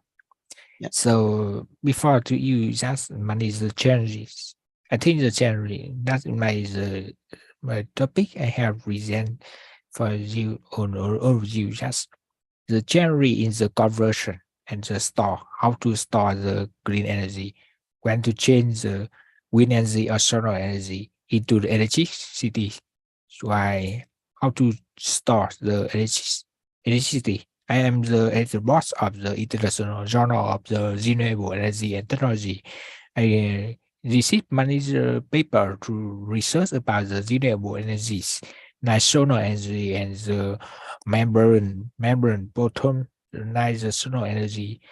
Almost focus on the how to store the solar energy and to wind energy, and then to conversion the alternating current into the direct current for using the accommodation for like just a cell phone or just lighting and accommodation and for cooking or everything else. So that's to try to research and to get the optimal results from to how to store the renewable energy like solar and the wind energy and the conversion device, how to convert using the conversion device to change, because the money is the cost to research about that. So I think that's is a challenge. So it may be in the future. I hope so. The research design will be optimal from the research design about that, and to overcome the challenge, to get the products and to apply on other words. Yeah. Okay, thank you. Dr. Marcus, I just would ask you on the same along the line, especially Europe always the main starting always is changes in energy, the clean energy and all the changes in the world always comes from Europe. I know that, right? I'm just saying, for example, in order to have people use more clean and affordable energy, can the European Parliament or European Union can push that factories at least use 50% of their electricity using a renewable energy? Is that kind of a push factories and schools? Like in our schools, we have in Canada, we have so many schools, even though it's a cold country and snow like 24/7, but we still have solar panels in schools and saving those electricity to use later on the batteries. I'm just asking, is that any push from Europe to have the factories use a certain percent of the usage of electricity using the clean energy? Is there such a thing there? Yes, thank you very much. This is a very good question. Here, I would like to mention different topics, because we are talking about different topics and we are maybe confused that. One thing is renewable energy that we were talking about. Another one is clean energy. Clean energy is a little bit different because, for example, if we use biomass or something like that, then we can use for motors or industry and something like that, and they are generating emission and contaminations, but they are coming from trees, for example, and they were using CO2. So the equilibrium, if you have equilibrium with this type of fuel, is clean energy. What is atomic or nuclear energy? Is clean or no?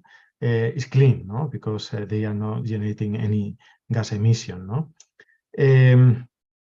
This is the first issue. The second issue is we are talking about industry, of course. This is very important, but transport is very, very important also when we are talking about contamination, environment. In this sense, for example, if we go to China, all the motorcycles are electric. Here in Europe, they are introducing electric bicycles, electric motorbikes, electric cars, etc. They are very expensive. How is managing that the European Commission? There is different way, especially from the economic point of view. One is providing some financial support to the buyer. So if you buy a car and it's more expensive, you receive some funds from the government in order to that the car almost will be almost in the same price that other cars, for example. Other issues, for example, is some advantage. So you don't pay tax, for example, with your car. You don't pay if you need to park in some cities, and that usually you need to pay, etc. So there is many financial support in order to do that. Other issues is the other type of transport, like railway, ships, or something like that. So the European Union at the moment, they are telling to them that they need to change the energy sources for this type of vehicles. And now everyone is running. So the big problem from the new sources for transport, for example, I'm talking about transport, but we can extend that to any industry, because at the end they are using also electricity, motors, etc., in order to move the industry. So it's the same more or less from the mechanical point of view, engineering point of view, it is the same, no? How can you, how is the European Commission doing that, no? With the financial support, etc. If you don't do that, you have some different penalties, no, from the European Commission, and then they provide to you some deadlines in order to reach some objectives on that, no. Other question is if you have any electric car, any motor or something like that, and you charge that, where is the energy come from, no? Because if it's conventional energy, it doesn't matter, no? So you need to extend this type of new sources of energy from clean point of view. I think you're right, because it can have a charging station connected to a solar panels, right? Then they can charge the electric car on a solar panel. That's like a pure clean energy you can get and save the environment also. That's 100%. I agree with you. Thanks, Dr. Marcus. Dr. Kumarasamy, like, go ahead, like, just simplest ways that the population, global population can, increase the use of affordable and clean energy. Please go ahead. Yeah, this answer lies in the question itself. It's affordable you're talking about. So we all know that affordability comes only with economies of scale. So when you have large users and when there is a mass production, then automatically the costs come down. So basically the problem with renewable energy, especially solar or any form of renewable energy, it comes with a price. So that's why business are very much interested in having large scale projects. When you want to talk about small community projects for building or for small rooftop systems, I think it will be a challenge, because individual person cannot afford, and it's becoming a big issue to maintain the system also, because this is one issue, and individual is not ready to invest. At the same time, maintenance of the system for one person, company is not ready to bear the expense. So these are all the challenges which we come across when we want to use it at small scale.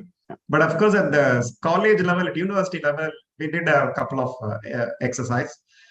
We come up with a small solar tree plus wind kind of a system, which was actually a hybrid solar tree, which actually can be useful for street lighting as well as mobile charging.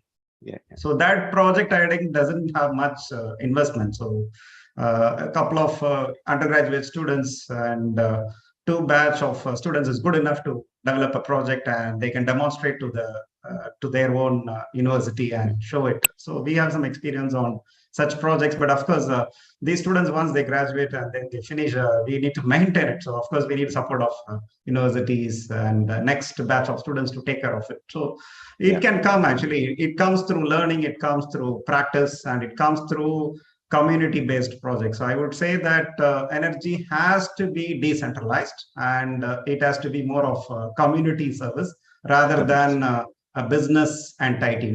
So now what's happening in renewable energy, it's all about business. So who wins the tender, who puts a big size plant, he can make money out of it, and he can be the leader in getting carbon credits and so on. So this should not be the case. It should be like community-based projects, and it should be encouraged, and people should come forward together to develop a microgrid kind of project. So that would be the best example to go forward now. Thank you. Yeah, you're right. I think the street lights in Canada also, we have most of the cities using street lights as solar panels on the top, and you have the LED lights, which is best way to do that. Completely agree with you, and I agree and understand the community point of view, especially parts of India and other parts of the world. We need the community have initiative, have like solar. And also that I'll say one thing for like government of Tamil Nadu, rather than giving free TVs, give them a free solar panels, then they can electrify certain part of their house, and also that way save the planet and save the energy cost for the people as well. Just want to give you one political, I always do that. Thanks again. The last question. Hudson, finally, you given very good idea for Tamil Nadu government. I always give an idea, Dr. Ramesh. I always give an idea to people. Thank you. That's what I'm saying. Like small things like that, people don't realize it is go far away. Thanks, Dr. Kumarasamy. And the last question, I just want to say one thing you want to improve, right, for STZ 7 goal.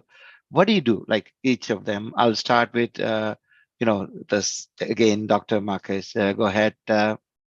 One thing you want to improve in SDG goal 7. What do you focus on? Which area you will focus on? One area. Are you talking about myself, or I'm talking Yourself. Yes, myself is As a researcher, like one thing you want to improve the SDG goal 7. One area you will focus on?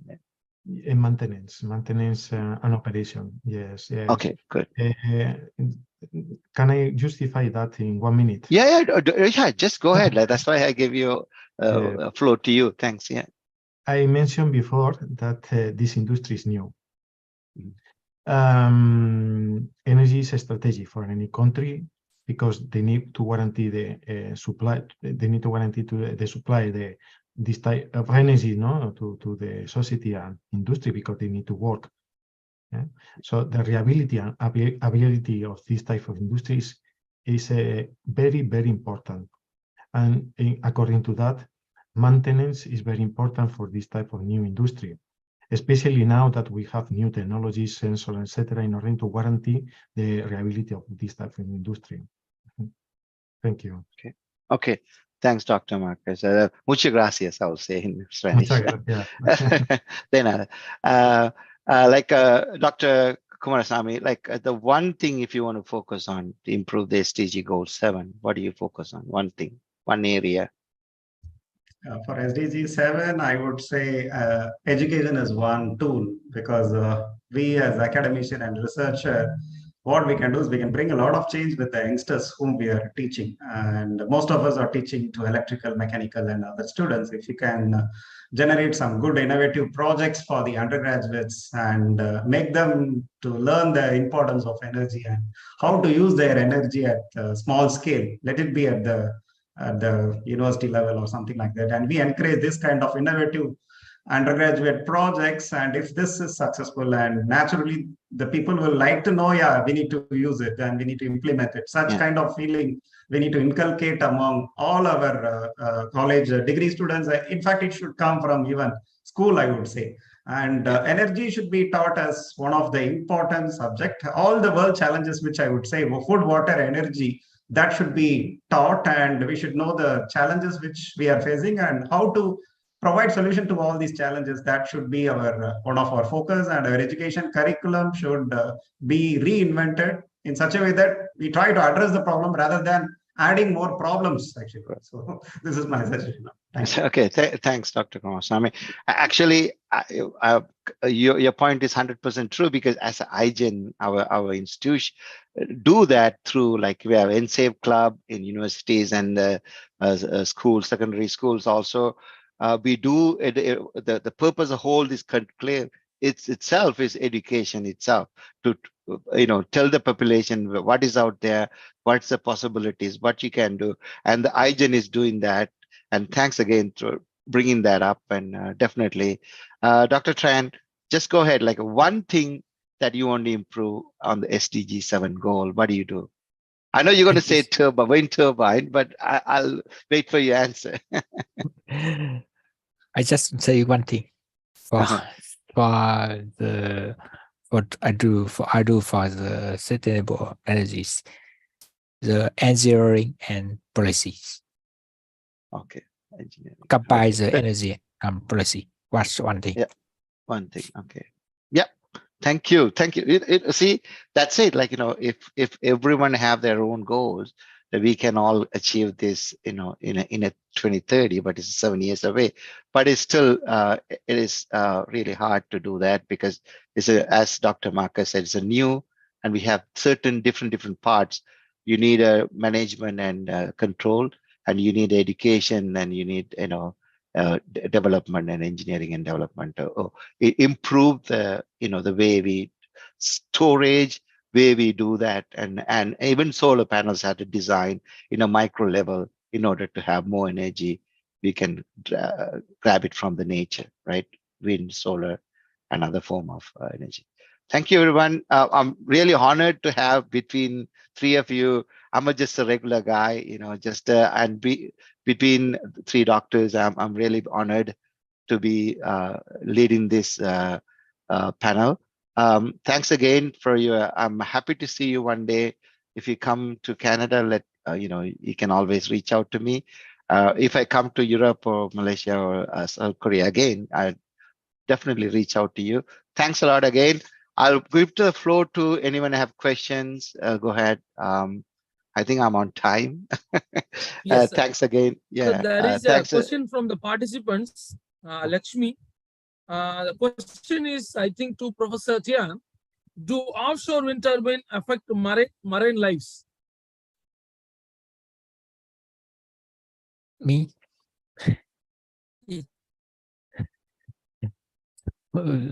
I think so. It's for you, Dr. Tran. Yes, sir. Actually, the question for me about that the wind turbine is manager thing, because that I give you some topic now, because just to manage more research, because I have said to you just ensuring the needing of the offshore construction and the maintenance and the operation and something like that. So wind energy will be the clean energy in the potential using in the future. Yep. That's all. Thanks. Okay. Go ahead, Dr. Angaraj. There is no questions from the audience, sir, as of now. Okay. Okay. So we'll go to the next session. Right now we are calling upon LLRC, the innovators, to present their product, network-enabled smart energy meter. Thank you, sir. First of all, I convey my heartfelt thanks to the organizer of this event. I'm very happy to share my research on this researchful panel. So I'm going to share.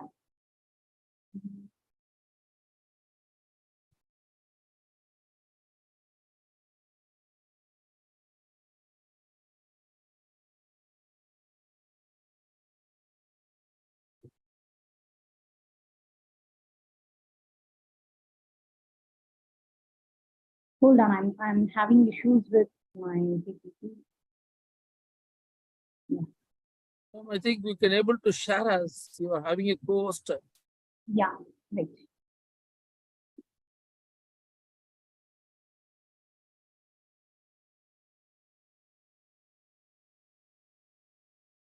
Are you able to see the screen?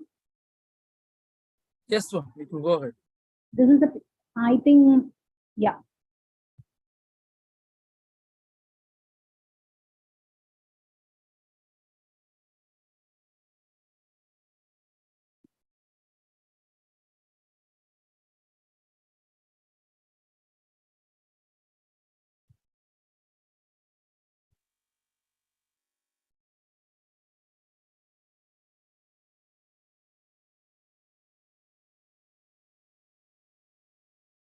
Yeah.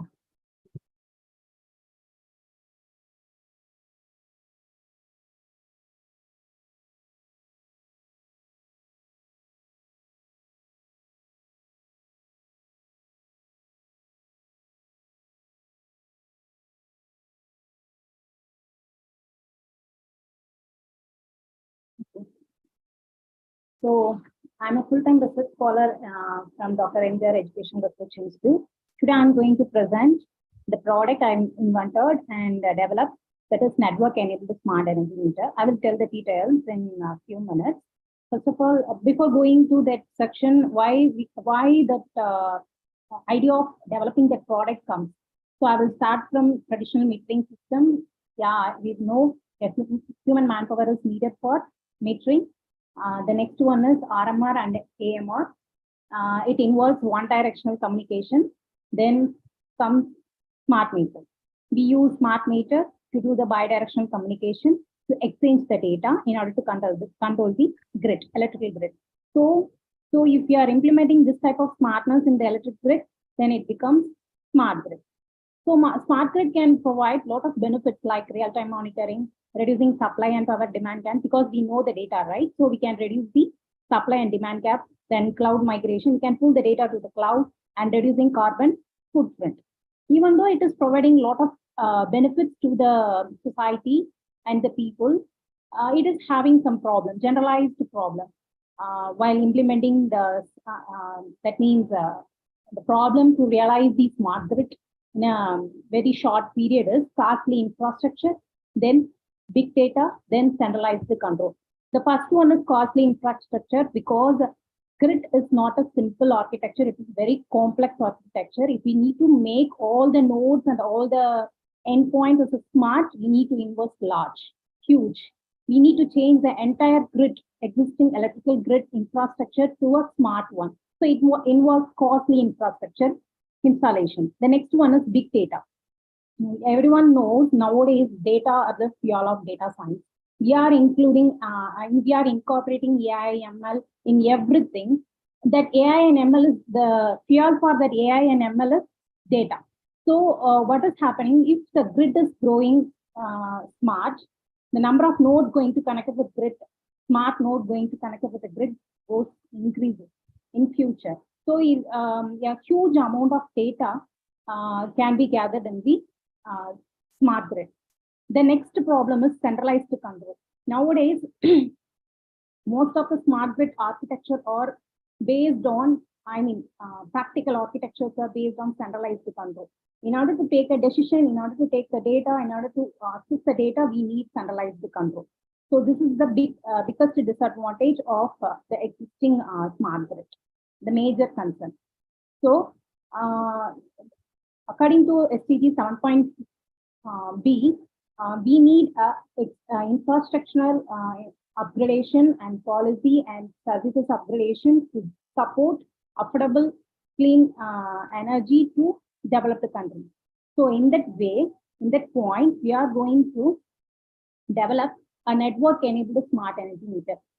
Short note, network-enabled smart energy meter is going to a common meter, that is, it is a common meter for a group of houses with existing meter. We are not going to replace the existing digital meter. We are going to upgrade the existing digital meter as a smart meter with the help of NASM. So when you see this modeling infrastructure, here we are having group of houses. It is having digital meters. We are going to add one plug-in device or add-on device to that. It's going to extract the data from the existing digital meter and send the data to the particular, the proposed NASM. NASM means network-enabled smart energy meter, our product. So it's going to collect all the data from corresponding houses to that NASM. So what NASM going to do? It's going to process all the data from the corresponding houses and do the smart metering in decentralized way, not in centralized way. Because when you see the applications of smart meter and smart grid, there are a lot of aspects. The applications towards consumers, applications towards utility. So a lot of things are there. But when you speak about consumer applications like energy consumption update, alert, notification, these are all can be given in a decentralized way. We don't need to depend upon the centralized grid for each and every time to know what is I'm consuming, what is happening with my consumption history, what is the payment history. So these functionalities can be done by NASM itself. So this is a decentralized processing meter which can handle group of houses connected with it. So when you see the design block, we are going to design two main things. One is plug-in device or add-on device. This device is going to extract the data and transfer the data to the corresponding NASM. The corresponding NASM going to receive the data and process it for smart metering. Apart from that, it's going to send consumer notification through mobile, or the consumers can see their energy consumption and their energy profile data through web app and mobile app. So we are developed a web app and mobile app also for that particular NASM. So in this way, it's going to work. With this, we can solve three problems. One is affordable and lower cost smart meter, because we are not going to replace the existing metering infrastructure, but we can achieve smart metering with the NASM. So that is the first one, affordable cost, or it can reduce the huge deployment cost of smart meters. The next one is reduction of data traffic in the communication network, because it doesn't going to approach central server for each and every time to answer the queries raised by the consumers. It's going to take all the decisions by itself regarding the consumer profile. Then we can easily reduce the network congestion by this method. Because of this decentralized processing, we can reduce network congestion. The third one is it is going to incorporate it with AI processing algorithm to give personalized energy recommendation, because we are having the data for a group of houses. With that group of houses, we can create AI algorithm. We can create a local load profile and personalize the energy recommendation for each and every consumer using machine learning algorithm. So we can easily use. We can easily make the consumer to participate in energy reduction and energy efficient program.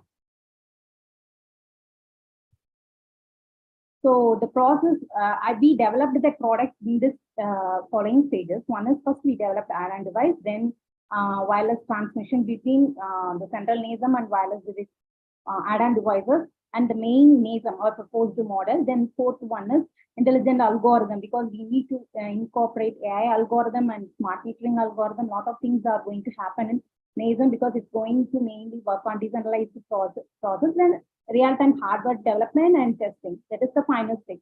We developed that product with the fund received from Indian government, and we also in the phase of testing that product. So out of that product, these are the functional outcomes: remote supply and disconnect, then AI-based personalized energy recommendation, then remote metering and monitoring, then consumption update through mobile phone, and also web app and mobile app. We developed a web app and mobile app for the proposed work.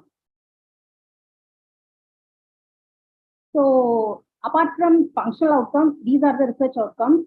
So with this proposed modeling and technology, we can reduce the number of bytes or number of data travel in the communication network. If you see the data volume in the uplink and downlink for the decentralized framework, that is our proposed network framework, is very less when compared with the generalized framework. What is this? This is nothing but consumer information system. I'm going to talk more about in this proposed work that meter is more consumer friendly meter, because it's going to tell all the information and updates from itself to the consumer. So here we are going to do the consumer information system management in a decentralized way, rather than demand management system, the global positioning system, so then load prediction system. So these are all happen in centralized way, because those management system will give benefits to the utility, but this only will give the utility to benefits to the consumer. So we are going to make that this in a decentralized way, because of that this much of network congestion will reduce. The next outcome is cost reduction. We analyzed our developed product in 3 case studies. One is in a village, another one in a street, another one in flat. In all cases, it shows, see, if you see in case A, 62% of reduction in deployment cost, and 60% in case B, and 78% in case C. So in both ways, it will reduce the deployment cost and also network congestion, and also it gives personalized energy recommendation based on AI algorithms, ML algorithms. So this work is patent and applied for patent, and it got published. So these are the details of the patent. Thank you. Any questions?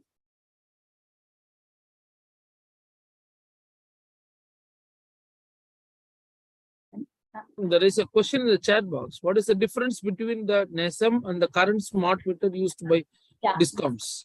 Due to time shortage, I'm not able to put all the details. Okay. The main actual difference is, if you want to fix the existing smart meter in your home, you just remove the already installed meter. Whether it is a digital meter or analog meter, you have to remove it and you have to buy a new smart meter and install it in your house. But what our method is, we are not going to remove the existing digital meter. We are going to add one add-on device with the digital meter. That add-on device will upgrade the digital meter to a smart meter with the help of NASM. So that is the first difference. There is no replacement of existing metering infrastructure. Then the second main difference is the smart meter is going to send the data. Usually different countries following different topologies for exchanging the data.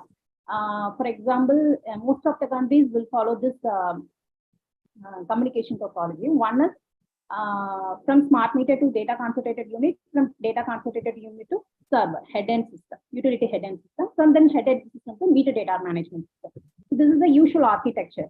Because here every data is going to send to the central server. If you want some data, I mean, what I'm consuming, if I want to know, we need to take the data from central server. So if we are increasing, that is the methodology in existing metering system, but in our proposed system, we are not going to send all the data for every 15 minutes or every 10 minutes. It's going to handle all the data and process and answer all the queries for the consumer in decentralized way. It's not going to taken from the central server. It is answered by NASM itself. In future, it can be incorporated more AI and algorithms, so it becomes more smart. So this is the main two differences. Apart from these two differences, more technical differences are there, but these are the two generalized differences. Any other questions? Nothing more. Thank you so much, ma'am. Thank you, everyone. And we are coming to the end. So Rangaraj, yes, our Vice President Bala joined now. Yes, sir. I would like to give some more essence. He is also in the SDG 7. We welcome Dr. Balamurugan. Sir, Yes, kindly sir. share your few words about the SDG 07. Yes, sir. Thank you so much, Rangarajan, sir. So it is a great initiative that Igen is taking up every month, and every time when we focus on such parameters, it's something like we throw light on the greener part of the world, where the technological front is also been updated, and this conclave throw light on certain areas where people can connect with Igen, and they can also propagate and promote green technologies. And moreover, as technology is growing, so the last speaker also has thrown light on the artificial intelligence techniques which can be embedded to any of the metering, where the resources is being utilized, where the resources are utilized judicially. It is not something like whenever that is available, we can utilize it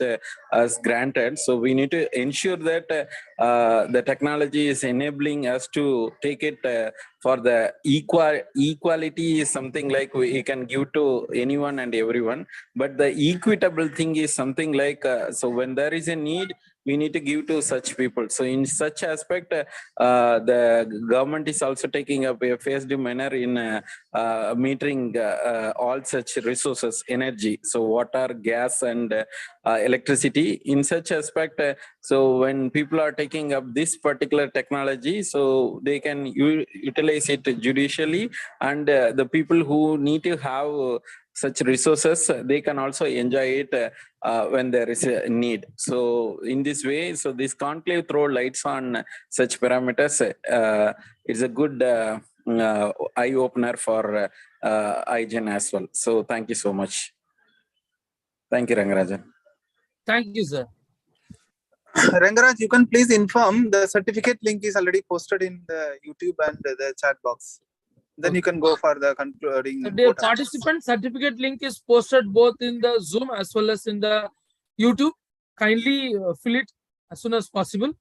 And we are coming to the end. We are heading towards a vote of thanks. And today was a wonderful session. And thank you all the three eminent peoples, Pasto and Sudhakar sir and Tian, Professor Tian sir.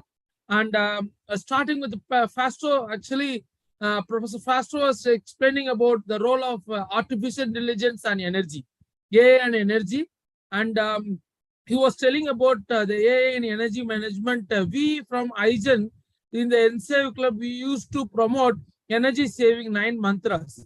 So when we are saying that if we are going to save the energy, 1 unit of energy saved is equal to 1 unit of energy generated. So with that aspect, when you are speaking about energy management, when it comes to artificial intelligence, which is more efficient in managing the energy.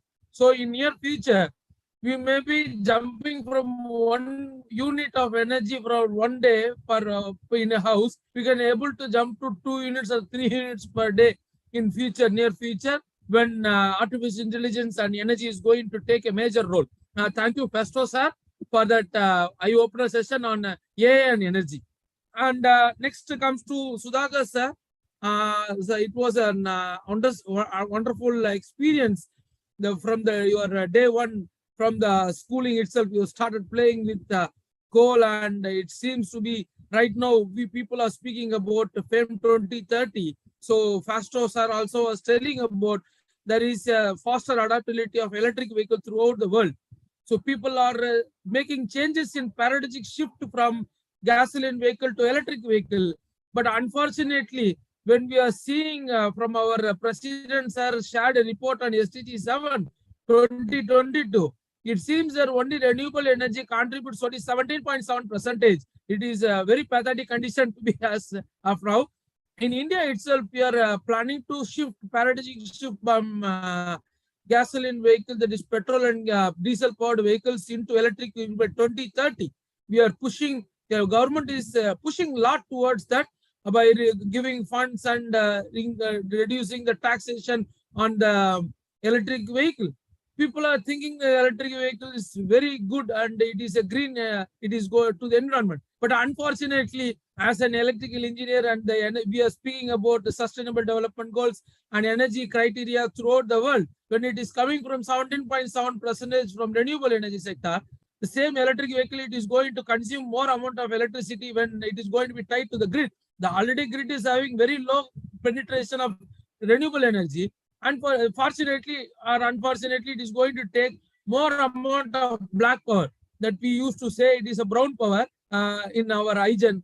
So more amount of energy is going to be taken from thermal unit, coal powered power plant. So obviously we are going to pollute in one or the other way. So thank you, Sudhakar sir. And Professor Dr. Tian was wonderfully explaining about the offshore windmill. Actually, the people are very much interested in offshore windmill in even our state, Tamil Nadu, in India. They are planning a major offshore windmill in our state because we are having a vast coastal region. So maybe the wind energy will be the future, because solar energy is also having some constraints with, because the solar energy already the efficiency is very less when compared to other source of energy, and moreover the lifetime of the solar cell PV cell is around 15 to 20 years. Again, it is made up of a semiconducting material. It is an electronic component. Again, there is going to be a big amount of knowledge should be developed in how to dump all the e-waste, because right now throughout the world solar power plants are being constructed in any way. But in future 15 to 20 years, how we are going to recycle that solar panels is going to be a big issue. So with that aspect, renewable energy sector, in case of wind energy, the two in case on offshore, it is going to be a big role. And wonderfully, our Hudson sir actually moderated, and we came with some good solutions and mind-blowing things. And we have been discussing about an affordable and clean energy in case of cooking. So it is the most important aspects we need to take care, and we need to develop more amount of products need to come in that aspect. And then Sudhakar sir was explaining that SDG goal, which is framed by the UN, and they are aiming to achieve by 2030. Now it is somewhat, it is not possible to achieve by 2030. But if we want to achieve the faster rate, as Professor Sudhakar told, improve the SDG goals, that should not come from the top to bottom approach. It should be starting from bottom to top approach. Sir, we are with you, and the Igen is always heading towards SDG from bottom to top approach. So only we are teaching the knowledge of SDG throughout every people throughout the world, throughout our country, India. It is going like anything. So we are always following in the bottom to top approach. And thank you each and everyone, participants, panelists, and moderator, and Igen directors. So it has been a wonderful evening, and we don't have a plan B in saving our earth. So we will stick on to the plan A. We are conserving the energy and having a clean fuel and clean energy, SDG 7, so that we can save our mother earth and we can prolong our life in the earth. Thank you, sir.